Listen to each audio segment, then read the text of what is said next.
പ്രിയ കൂട്ടുകാർക്ക് ഏവർക്കും നമസ്കാരം. എല്ലാവരും സുഖമായിട്ടിരിക്കുന്നു എന്ന് വിശ്വസിക്കുന്നു. നമുക്കിന്ന് പുതിയ കുറച്ച് കാര്യങ്ങളൊന്ന് ഡിസ്കസ് ചെയ്യാൻ ശ്രമിക്കാം. ഇന്ന് ജൂൺ 26 ലോക ലഹരി വിരുദ്ധ ദിനം. ഈ ദിനത്തോടനുബന്ധിച്ച് അല്ലെങ്കിൽ ഈ ദിനത്തിൻ്റെ പ്രത്യേകത എന്താണെന്ന് നമുക്കൊന്ന് മനസ്സിലാക്കാൻ ശ്രമിച്ചാലോ. ഈ ദിനം ലഹരി ഉപയോഗത്തിൻ്റെയും മയക്കുമരുന്ന് കടത്തിൻ്റെയും ദോഷഫലങ്ങളെക്കുറിച്ച് ജനങ്ങളിൽ അവബോധം സൃഷ്ടിക്കുന്നതിന് വേണ്ടിയിട്ടാണ് ആചരിക്കുന്നത്. യുണൈറ്റഡ് നേഷൻസ് പൊതു അസംബ്ലിയാണ് ഈ ദിനം പ്രഖ്യാപിച്ചത്. ഇതിൻ്റെ ലക്ഷ്യം ലഹരിമുക്ത സമൂഹം സൃഷ്ടിക്കുക, യുവാക്കളെ ലഹരി ഉപയോഗത്തിൽ നിന്ന് അകറ്റുക, ചികിത്സയും പുനരധിവാസവും പ്രോത്സാഹിപ്പിക്കുക മുതലായവയാണ്. കേരളത്തിൽ ലഹരി വിരുദ്ധ ദിനത്തോടനുബന്ധിച്ച് സംസ്ഥാനത്ത് സമ്പൂർണ്ണ ഡ്രൈ ഡേ ആയിട്ട് പ്രഖ്യാപിച്ചിരുന്നു.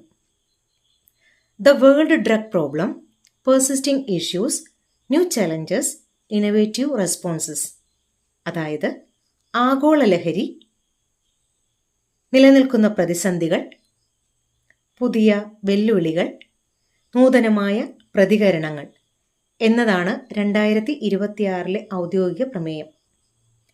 ലഹരി ഉപയോഗം തടയുന്നതിനും സമൂഹത്തിൽ അവബോധം സൃഷ്ടിക്കുന്നതിനുമായി കേരള സർക്കാർ ആവിഷ്കരിച്ച പ്രധാന പദ്ധതികളാണ് വിമുക്തി മിഷൻ, ഓപ്പറേഷൻ തൂഫാൻ മുതലായവ. എക്സൈസ് വകുപ്പിൻ്റെ നേതൃത്വത്തിൽ ലഹരി വർജനവും ബോധവൽക്കരണവും ലക്ഷ്യമിട്ട് നടപ്പാക്കുന്ന സമഗ്ര പദ്ധതികളാണിവ. അതുപോലെ കുട്ടികളിലെ ലഹരി ഉപയോഗം തടയുന്നതിന് വേണ്ടിയിട്ട് ഉണർവ് എന്നൊരു പദ്ധതിയുമുണ്ട്. കുട്ടികളെ ലഹരി ഉപയോഗത്തിൽ നിന്ന് പിന്തിരിപ്പിക്കാനും അവരുടെ കലാകായിക കഴിവുകൾ വളർത്താനുമായി വിമുക്തി മിഷന് കീഴിൽ നടപ്പിലാക്കുന്ന പദ്ധതിയാണ് ഉണർവ്.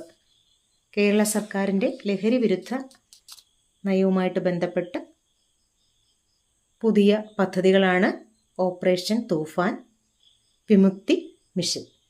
ഓക്കെ.